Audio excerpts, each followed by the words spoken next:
Having talked about the qubit and the operations that we can do on the qubit, now we are ready to look at a very simple quantum computing circuit. In fact, the quantum computing circuit is not so different from a classical computing circuit, where we know that in classical computing, we have the input, which is given by the bit, and after going through some operations, which are called the gate, we have the output. So for example here, in the case of a single bit, the only non-trivial gate is the NOT gate that basically negates the input. If the input is 0, after going through the NOT gate, the output is 1. If the input is 1, after going through the NOT gate, the output is 0. Analogously, in the case of quantum computing, we have the NOT gate, which is basically the X Pauli operator. So here, this box with the X inside is the circuit representation of the Pauli X operator. This line is representing the qubit. So here, I have the input. The qubit is initialized in the 0 state, and after going through the X gate, it is turned into the 1 state. And similarly, if the input is 1 state after going through the X gate, it will be turned into a 0 state. It is important to remark that in the case of classical computing, the only non-trivial gate in the case of 1 bit is the NOT gate. However, in the case of quantum computing, we have many such gates that act on a single qubit. This is because that we know the quantum state has a much richer structure of the Bloch sphere. So here we know that the 0, 1 state are related along the z-axis, the plus and minus are related along the x-axis, and the plus minus I state are related along the y-axis. And in fact, we have many Bloch vectors that can point into different directions along the Bloch sphere.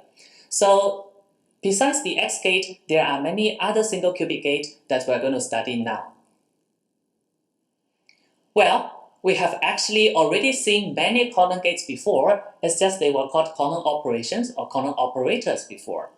So in the circuit representations, those operations or operators are called quantum gates, or just simply gates that are acting on the qubit. So for example, we know that the X gate turns the 0 to 1 and flip the 1 to 0. In the case of the Y gate, it also flips the 0 and 1 around, however adding a phase of I in the first case and adding a phase of minus I in the second case. We also have the Z gate, which leaves the state 0 unchanged, however adding a phase of minus 1 when Z is acting on the state 1. Furthermore, we have seen that the Hadamard gate, when acting on the 0 state, turn into a superposition of 0 and 1, which is the plus state. Here, I've only written down H acting on 0, and we know that H acting on 1 turns into the minus state. We have also studied a general unitary U that when acting on the 0 state turns it into a superposition of 0 and 1, given by this unit vector specifying this direction theta and phi in the Bloch sphere representation. The Bloch sphere representation is particularly useful when we would like to visualize what are the effects of these quantum gates. Let's look at the X gate. So when the X gate is acting on the 0 state, it turns it into 1, and acting on 1, it turns back into 0. So you can think of this as rotations of this state. Some people think of these rotations as rotating the Bloch vectors, while some other people think of these rotations as rotating the coordinate of this whole Bloch sphere. These two are actually equivalent. So for the convenience of this course, I will just think of these rotations as rotating the Bloch vectors.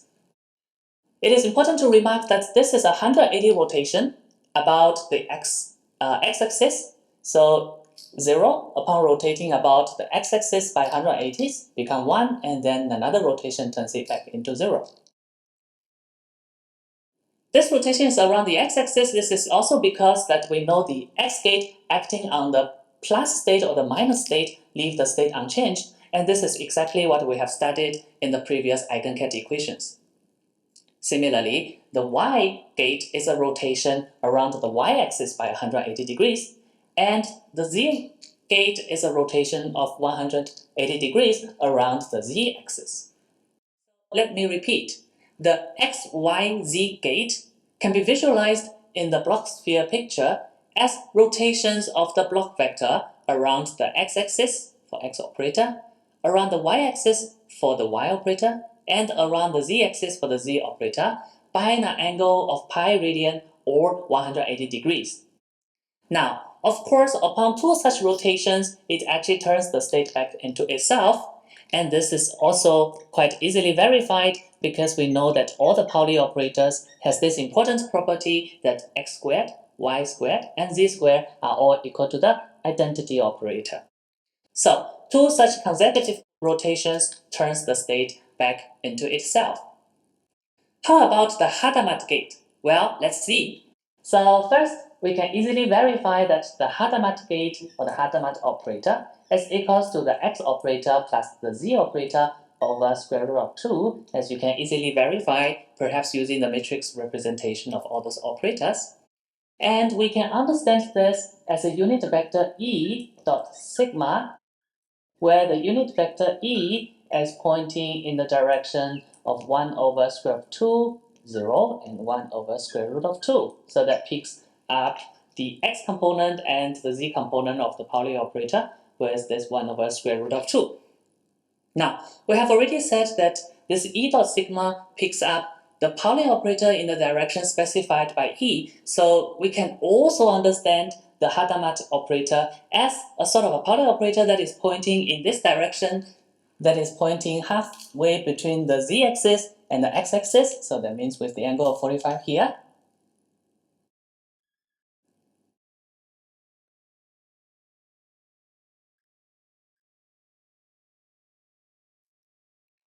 And since in general Pauli operators are rotations around a certain specific axis by 180 degrees, then the Hadamard can also be visualized as a rotation of 180 degrees around this axis.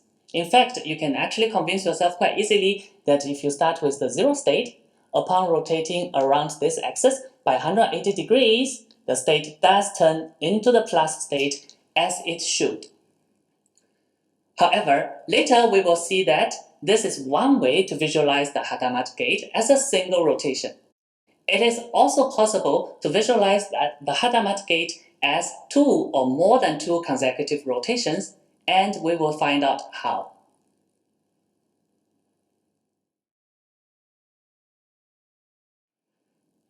So we have said that in order to visualize the Hadamard gate, it is possible to use a single rotation, which is a 180-degree rotation. So it's a single rotation about this axis specified by 1 over square root of 2 ex plus ez, which is basically halfway between the z and the x-axis, 45 degrees with respect to each of them. So if you start with the zero state by applying such a rotation around this axis and by 180 degrees, so you basically rotate like this, and then you end up in the plus state as what the Hadamard gate is supposed to do. We have also said that this is not the only way to visualize the Hadamard gate. In fact, it is also possible to visualize it as consecutive rotations. So here, I claim that the Hadamard gate is doing the following. First, it rotates 90 degrees about the y-axis, and then followed by a 180-degree rotation about the x-axis. So let's see how that works. Suppose I started with the zero state. Let me apply a 90-degree rotation about the y-axis. So actually that already rotated the zero state into the plus state. So why is the second rotation needed? So that's a little bit tricky. First of all, we need to see that it is important to remind ourselves that the Hadamard gate squared is actually equals to the identity. The Hadamard gate not only transforms the 0, 1 basis into the plus minus basis, it actually also transforms the plus minus basis back into the 0, 1 basis. So applying the Hadamard gate twice is equivalent to doing nothing. So let's see, how can the plus be transformed back into the 0? If we only have the first rotation, so if I have the plus state, let me apply a 90-degree rotation about the y, that actually turns the state back into the 1 state rather than the 0 state. So that is why the second rotation of 180 degrees about the x-axis is needed, because it now returns the state back into the 0. So the 0 is turned into the plus, and the plus is turned into the 0, as what the Hadamard gate is supposed to do. I leave to you to check that if you start with the 1 state pointing in the minus z direction, Upon these two rotations, it turns the state into the minus state, pointing in the minus x direction. And if you start with the minus state, which is pointing in the negative x direction, applying these two rotations turns it back into the 1 state, as it should. But then you may still not be very convinced. So let us check the mathematical expressions for these two rotations, and then convince ourselves that indeed these two consecutive rotations is equivalent to the Hadamard operation. For that, we know that the 180-degree rotation about the Ex is given by the Pauli operator X. But how about the 90-degree rotation about the Y? We've only talked about rotations of 180 degrees around each of the respective axes. However, if you think about it, a rotation of 90 degrees followed by another rotation of 90 degrees is just equivalent doing a single rotation of 180 degrees. That is to say that two such consecutive 90-degree rotations, there must be the same mathematical expression, brings us eventually to the full 180-degree rotation around the y-axis, which is the operator y. So, the 90-degree rotation is some sort of half of the rotation of 180 degrees, and that must be the square root of the operator y, in as much as y to the power of half times y to the power of half will give us the full Pauli operator y. So my claim that h is equals to a 90-degree rotations about the y-axis, which must be mathematically represented as the operator y to the power of half, followed by a 180-degree about the x-axis, that is x. So these two must be equivalent. And in the next part, we're going to work out the matrix representation of the y to the power of half, which is a 90-degree rotation about the y-axis, and to convince ourselves that these are indeed true.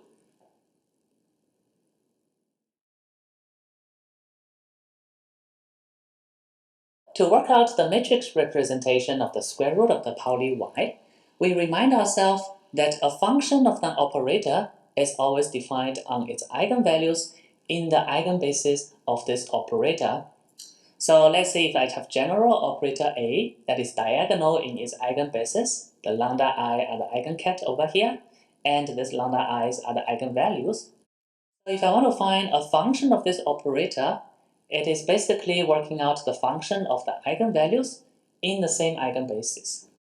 In the case of the y operator, we know that the eigenbases are the plus and the minus I, and with the corresponding eigenvalue plus 1 for this ket and minus 1 for this ket.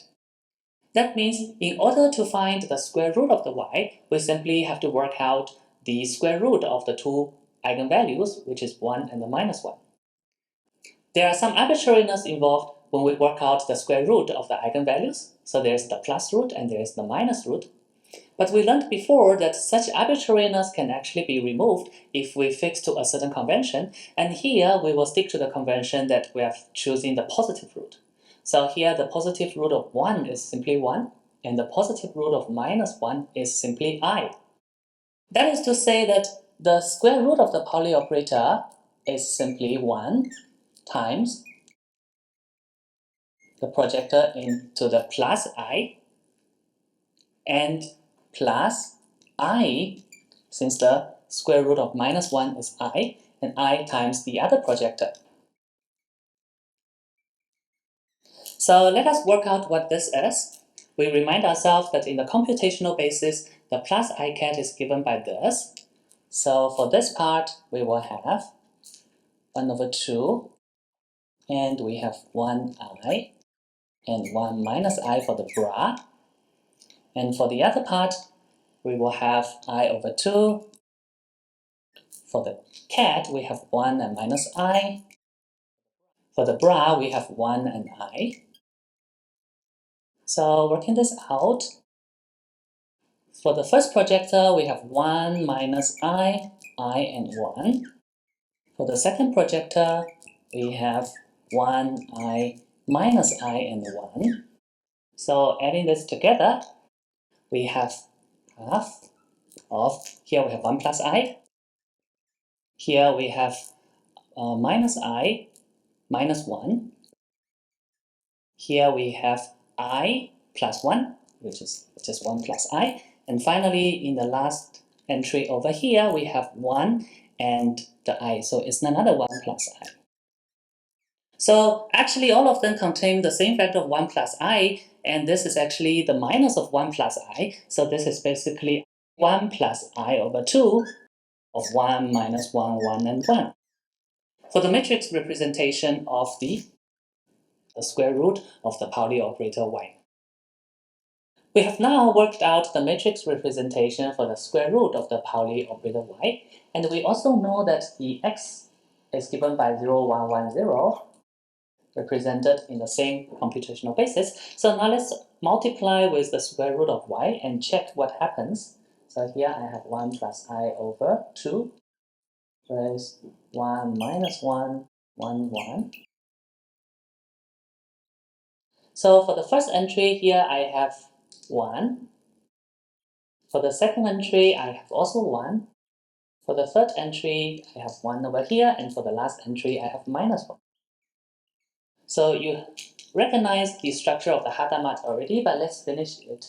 We have 1 over I over 2 here, but 1 plus I is just simply e to the power of I pi over 4 times square root of 2. So here we have square root of 2 over 2, that's just 1 over square root of 2.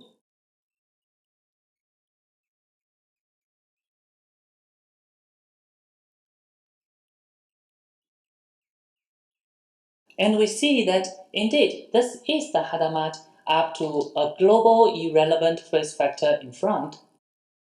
So when we say that these two expressions are equivalent, what we mean is that they are really equivalent in all operational means. So operationally, there is no way that you can tell the difference between a Hadamard and x times y to the power of half, because this global phase is just cannot be observed and it is irrelevant for all operational purpose. As a final remark, let me mention that so far we found two ways to visualize a Hadamard in the Bloch sphere representation, and indeed these are of course not the only ways. There are many other ways to decompose a Hadamard into some consecutive rotations, not even only two. In the next part we're going to see that it is also possible to decompose the Hadamard into 3 consecutive rotations. As the homework, you should check for yourself that there are other ways to decompose the Hadamard into 2 consecutive rotations. In fact, you can also think of the Hadamard as a rotation of the 180 degrees around the x-axis, followed by a minus 90 degree rotations about the y-axis, which is written as y to the power of minus half. And this equal sign again means they might differ by a global phase, and they are just operationally equivalent. So for that, I will leave this as a homework for you. And in fact, besides the x-y decomposition, which are decomposing into the rotations around the x and y-axis, there are other ways to decompose the Hadamard. One way is to decompose into the z direction and the y direction. So you can verify for yourself. It is also equivalent to this rotation and to this rotation.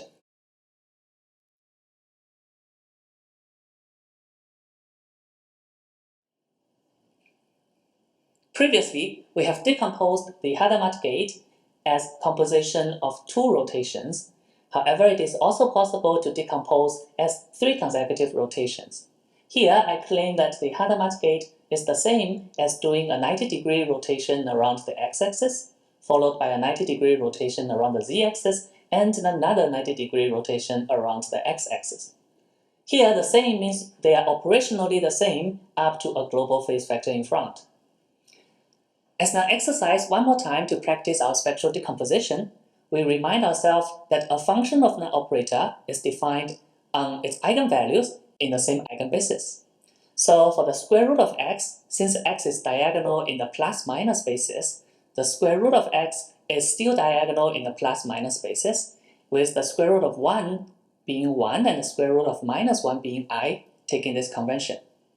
Hence, I have worked out the matrix representation of the square root of x in the computational basis, remembering that the plus and the minus ket are simply a column of 1 over square root of 2, 1 and plus minus 1 in that computational basis. We also need the square root of z, and that is particularly easy because z is already diagonal in the 0, 1 basis. So that simply means the square root of z is given by the square root of 1, which is 1, and the square root of minus 1, which again we take I, so it is still diagonal in the computational basis. Now we have both the square root of x and z, so let's verify this statement using the matrix representation of all the operators over here. So we have a square root of x here and a square root of x here, but the rotations around the x and the z-axis do not commute, so we cannot just interchange them. So overall, the phase factor in front, that will be e to the power of I of pi over 2, with 2 here, followed by the matrix 1 minus I, and 1, and the matrix for the square root of z, that is 1, 0, 0, I, and another copy of this matrix. So let's work it out. Let me copy the phase factor in front. So here I would have 1, and here I will have also 1, and here I have minus I, and here I will have I, multiplied by the second matrix. Okay, so for the first term, for the first entry of this matrix, I will have 1 minus I. For the second entry, I will have also 1 minus I, and here I would also have 1 and minus I. And finally, for the fourth entry, here I have minus 1, and I have a plus I, which is actually negative of the other 3 entries. So this is multiplied by this phase in front. And again, taking out the common factor of 1 minus I, which I will rewrite as e to the power of minus I pi over 4, followed by a square root of 2. That cancels with 2 over here. We have square root of 2 below, and we have 1, 1, 1, and minus 1. So indeed, that you see, apart from this global irrelevant phase factor in front, this is the same as the Hadamard gate. By now, I hope this global phase factor does not bother you anymore. However, since the global phase keeps appearing in the calculations that we had so far, perhaps it is important to make a final remark on it. It is actually quite common for many physical quantities to be defined up to some arbitrariness without affecting the actual physics behind it. For example, if I were to ask you what is the height of this pen, you might say that it's about 1 meter above the floor. However, I'm actually standing on the 4th floor of this building, and to someone who is standing on the ground floor of this building, the answer might be 20 meters.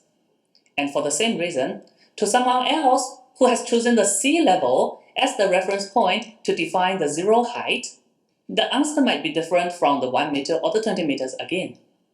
However, if I were to drop this pen and ask you what is the velocity that the pen will hit the ground, all 3 of them will actually arrive at the same answer.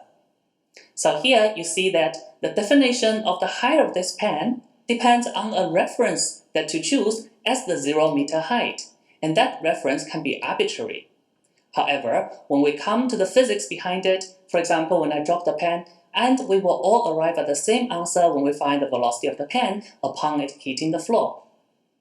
So here, the global phase also has this arbitrariness for exactly the same reason in the arbitrariness when we choose to define the reference point. On the other hand, relative phase is always very important and in fact crucial in quantum mechanics. I will illustrate this point with the example of the square root of the Z matrix. In fact, this matrix 1, 0, 0, I is actually called the S matrix or the S gate or the phase gate. In quantum computation, what it does, as you can verify, is that when the S gate is acting on the 0 state, it leaves the 0 state unchanged. However, when the S gate is acting on the 1 state, it adds a phase of I to the 1 state. Let's understand why the relative phase of the I is very important here. For that, let's study the action of the S gate on a generic quantum state which is alpha 0 plus beta 1. We can easily see that this turns the state into alpha 0 plus I beta 1. So this I here is a relative phase. between the 0 state and the 1 state apart from the alpha and the beta. So these two states, alpha 0 plus beta 1 and alpha 0 plus I beta 1, are different states. As you can see, this is a rotation of 90 degrees around the z-axis. You can also see that I is e to the power of I pi over 2, so this is a rotation of the azimuthal angle by 90 degrees around the z-axis. Since the S-gate or the phase gate acting on a generic quantum state changes the state of the qubit, the relative phase does play a very important role in quantum computation.